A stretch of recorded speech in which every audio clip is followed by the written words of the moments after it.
Une question pas facile, mais je vais essayer d'y répondre. C'est une jeune fille qui m'écrit ceci. Je suis une fille sérieuse et je vois que les garçons me redoutent. J'ai bien peur de ne jamais arriver à me marier. Qu'en pensez-vous ? Eh bien, ne vous connaissant pas, jolie demoiselle, il m'est difficile, en ce qui vous concerne, de voir éventuellement où le bas blesse. Mais permettez-moi tout de même de vous donner quelques conseils en commençant par une boutade que nous devons au grand humoriste que fut Alphonse Allais. Il disait « Méfiez-vous des gens qui ne rient jamais, ils ne sont pas sérieux ». Et j'espère que ce n'est pas votre cas et que la joie affleure très souvent en sourire sur votre visage, malgré tous les manques que vous pouvez ressentir. Les gens tristes, pessimistes, débusquant du négatif partout, avec de l'amertume en bord de lèvres, ne sont jamais recherchés. De la joie, bon sang, de la joie.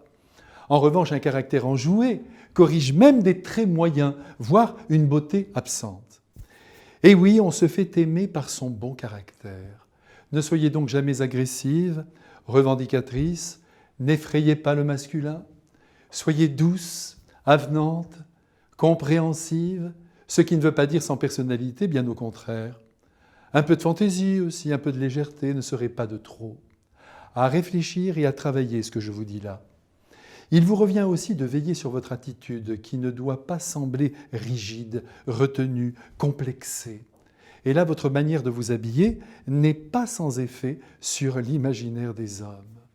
Un manque de féminité, de grâce, de charme sont des lacunes qui bloquent toute avancée vers vous.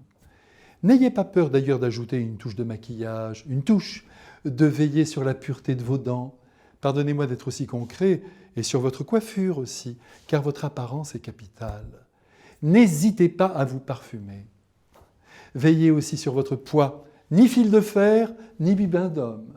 Suscitez le désir et n'oubliez jamais ce mot de Guy de la Rigaudie, un type formidable, un scout tombé au champ d'honneur en mai 40, à l'âge de 32 ans. Il écrivit ceci « Mon Dieu, faites que nos sœurs, les jeunes filles, soient harmonieuses de corps, souriantes et habillées avec goût. » Enfin, ne restez pas qu'avec votre bande d'amis, redistribuez les cartes, ouvrez-vous à d'autres groupes, fréquentez des lieux où des garçons de qualité attendent aussi de rencontrer une personne sérieuse, désireuse d'écrire une belle histoire d'amour et de fonder une famille en or. Bon courage, ça va marcher. À bientôt.